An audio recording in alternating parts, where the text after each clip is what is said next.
which we were looking for a 5-wave impulse to develop and get us into this purple box. And then we were looking for a wave 2 for a buying opportunity. If you've been watching the action over the past few weeks, we've actually gotten exactly that. We had our 5-wave impulse end right around the 842, 843 mark, and we've pulled back convincingly into our wave 2 box. Now, last time I had a support set a little bit lower than this, but since our wave 1 went a little bit higher, I set our red support line at 577, which is a significant line of support. Now, this wave 2 may be over. This is what the purple lettering is showing. So you have a Roman numeral 1 and a Roman numeral 2 right here. And we've pulled back almost 61.8% from the top. So this is convincingly complete. If that's the case, I expect to see a 5-wave impulse up, which we may already have. And I would expect a wave 2 to confirm the bottom. That would be the right time to buy a leverage position. However, so far, this looks like a 3-wave structure up. So this looks corrective to me. And therefore, I would not be surprised to see a lower low again. And that's what I have this orange mark here for. I don't expect the lower low to go too much lower than we've already had. But if we have an A equals C equivalence for our wave 2, we may go a bit lower without jeopardizing our pattern. Now, if you're trying to buy UUUU positions, it's the right place to do it. We are definitely near the buy box still. This thing may start rallying right away. We may have a higher high and a pullback, or we may pull back lower, but it's a good place to accumulate more positions if you've been looking for an opportunity to buy. As for leverage, that'll be covered in greater detail later in this video. Looking at the big picture logarithmic view, I went through the history of uranium over the past decade or so in the previous video, so please check that out if you're interested. But we have a 1, 2,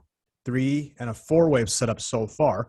And this is based on the bottom that we hit in March of 2020. Our wave 4 almost followed a perfect flat Elliott wave structure, and that we had a 3, and a 5-wave impulse down. And ever since then, as we looked at on the tactical picture, we have a 5-wave rally in place that's very convincing. And that 5-wave rally actually hit the 1.61 extension of the original 1-2 just about perfectly. Based on the 1-2 that we have set up so far, I have a subwave-3 projecting between the 1181 and 1276 range. And that is, of course, based on the logarithmic Fibonacci extension projection of this 1-2 that we have. After that third wave is struck, we should see a 4th wave sideways consolidation, and then our ultimate top projects to 1335 to 1430. However, as I've mentioned in previous videos, for commodities and cryptos, 5th wave extensions are common. And in the case of uranium, we have a strong potential of getting to the 1781 region, which there is confluence for. So that is the target that I have set up in the big picture. And we could easily extend to that 5th wave extension that I'm expecting. If we do hit 1781, that would be a 2.5x return from where we are right now. So that's pretty good for a non-leveraged play. As for timing, I do have some channel trend lines here. I did promise I would have a bit more detail on that from the last video, and I do. So if we look at the accelerated channel trend line, which is in purple here, this is based on the bottom of the beginning of the wave 1 and the bottom of the wave 2 translate up to the peak of the wave 1. So it's an approximation, but we have a target that could come as early as the end of December, maybe the first week of January for that 5th wave ultimate top. However, this could easily take a bit longer. If we look at the slower trend channel lines, we have targets looking at middle of January all the way into early February. Very approximate estimate on the timing, but that'll give us at least time to react if this rally does take longer to materialize than we would like. Now, if you're interested in making a leveraged play, as in buying call options for UUUU, I am targeting the month of January. So these are January 21st expiration dates. Now, I would prefer to buy something in February or March, but unfortunately, there are no current strikes available for those months. So January is as far out as we can go right now, unless you want to be extra conservative and buy something for April. Within January, there's great liquidity from the 6 to the 10 strikes at $1 intervals. This analysis is covering the $12 strike in particular, which is about halfway between where we are right now and where our ultimate top projects, which is in the $17 to $18 range. Now, before I calculate the return on this options play, let me lay out some basic assumptions. We're assuming that the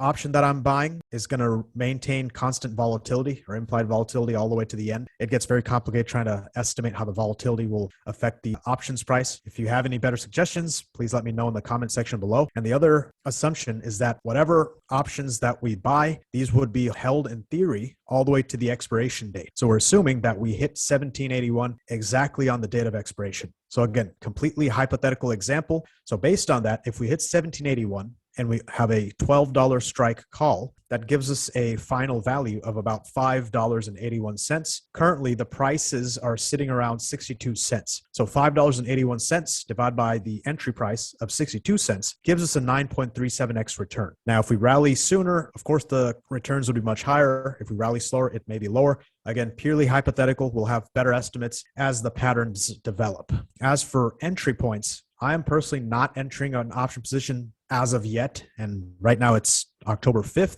We have a 3 up. That's what I'm interpreting this as. This could be 5 up, but I'm not completely confident. I may be expecting a lower low. Therefore, if you do plan to get into a call position, please set your stops at 577, no lower than that. If you want to be even more conservative, you could actually set the stop at the previous low for this wave 2, which is 625. And of course, size your options positions appropriately. It's a very high risk play. It's not something to mess with. When the support breaks, you get out. Don't hodl this thing. As for when I will be buying, again, as I mentioned, if I see 5 up in a pullback, I would buy then. The other potential location I would look into buying would be at the bottom of this box. So if we do get this orange wave 2 pullback, I would very likely buy some options there. And I would set a hard stop at 577 so that if we have a lower low, I'll get stopped out and I can live to fight another day. So I'll keep us updated on UUUU. It's an exciting, we have a very good long-term pattern in place as we looked at on the logarithmic view earlier. And of course, as with any commodities such as gold, silver, oil, soybeans, or uranium, these things can take off pretty explosively in a 5th wave. They can catch us by surprise.